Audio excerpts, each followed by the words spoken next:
পুলিশের পোশাকের রং সংস্কার করেছি। আমরা কি রঙের সংস্কার চেয়েছিলাম? এপ্রিলের আগে আমি বিশ্বাস করতাম যে গণজাগরণের মাধ্যমে, জনগণের জাগরণের মাধ্যমে আমরা নতুন করে স্বাধীনতার স্বাদ পেয়েছি। সেখানে আমরা এমন একজন মানুষকে দেশের দায়িত্ব দিয়েছি যার উপর ভরসা করা যায়, যে আমাদের কাছে, জনগণের কাছে, জনগণের জন্য চিন্তা করে এমন মানুষ। সেই যে উপদেষ্টা মন্ডলী, সেখানে আমরা এমন এমন মানুষকে বসিয়েছি যারা আমাদেরকে অনেক প্রতিশ্রুতি দিয়েছিলেন যে যখন ক্ষমতায় আসবেন তারা দেশ বদলে দিবেন। আমাকে যখন বেআইনি ভাবে তুলে নিয়ে যাওয়া হয় এবং জনসম্মুখে বলা হয় আমাকে অ্যারেস্ট করা হয়েছে, কিন্তু সেই অ্যারেস্টের কোনো ডকুমেন্ট নেই, কোনো অভিযোগ নেই, কোনো মামলা নেই, অথচ বিনা অপরাধে বাংলাদেশের জেলে একজন নারী ছিল। আমাদের আইন উপদেষ্টা বলেন ভুল হয়ে গেছে। কি হয়েছে? ভুল।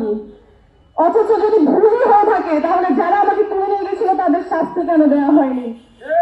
যদি ভুলই হয়ে থাকে তাহলে যে স্বরাষ্ট্র মন্ত্রণালয় থেকে স্পেশাল পাওয়ার অ্যাক্টের চিঠি গিয়েছিল, সেই চিঠি কে সাইন করেছিল তাকে কেন বিচার ব্যবস্থায় আনা হয়নি? সেখানে যে পুলিশ কর্মকর্তা, জেল কর্মকর্তা, জেল কর্মকর্তা বেআইনি আদেশ পালন করেছে, যারা জনগণের হয়ে আওয়াজ তোলেনি, যারা বলেনি এটা আমাদের দায়িত্ব না, তাদের কেন বিচার করা হয়নি? আমি এই এপ্রিলের পর দেখছি আমার বাংলাদেশে একের পর এক অন্যায় অপরাধ হচ্ছে, আর সেগুলোকে আমাদের এই যে বিচার ব্যবস্থা তারা বলছে ভুল হয়ে গেছে। সরকার বলছে আপনারা আওয়াজ তুলেন, আমরা সংস্কার করব, আমরা পুলিশের পোশাকের রং সংস্কার করেছি। আমরা কি রঙের সংস্কার চেয়েছিলাম? আমরা চেয়েছিলাম বিচার ব্যবস্থার সংস্কার, এমন বিচার ব্যবস্থা যেখানে বিশেষ পার্সন না, একজন সাধারণ মানুষও যদি আদালতের কাছে যায় সে সঠিক বিচার পাবে। অথচ আমরা দেখছি ক্ষমতাসীনরা কলকাঠি নাড়ে, শুধু দেশের ভেতর থেকে না, দেশের বাইরে থেকেও তারা কলকাঠি নাড়ে। তাহলে কেমন স্বাধীন দেশ আমরা?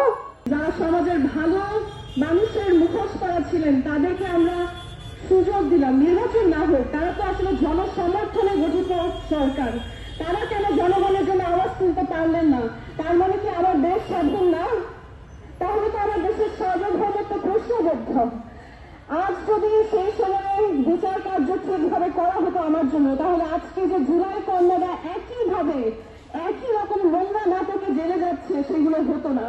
যদি ভিপি নুরের জন্য বিচার ব্যবস্থা কাজ করতো তাহলে আজকে হাদির মৃত্যু হতো না। এই যে একের পর এক আমাদের সরকার ভুল করে তাদেরকে আমরা মাফ করে দেই, এই প্রথা আসলে বদলাতে হবে। যদি তারা ক্ষমতার চেয়ারে বসে তাদের দায়িত্ব পালন করতে না পারে তাহলে সেই চেয়ার থেকে তাদেরকে উঠে আসতে হবে, পদত্যাগ করতে হবে, বলতে হবে ভুল হয়ে গেছে না, বলতে হবে যে আমরা বারবার ভুল করে করে ক্লান্ত হলে ঠিক কাজ করতে পারছি না, তাহলে দায়িত্ব জনগণকে দেওয়া হোক। দুধার চকলেটে একাকার হয়ে ওঠা প্রাণ লেয়ার সম্পর্কের মিষ্টি ম্যাজিক।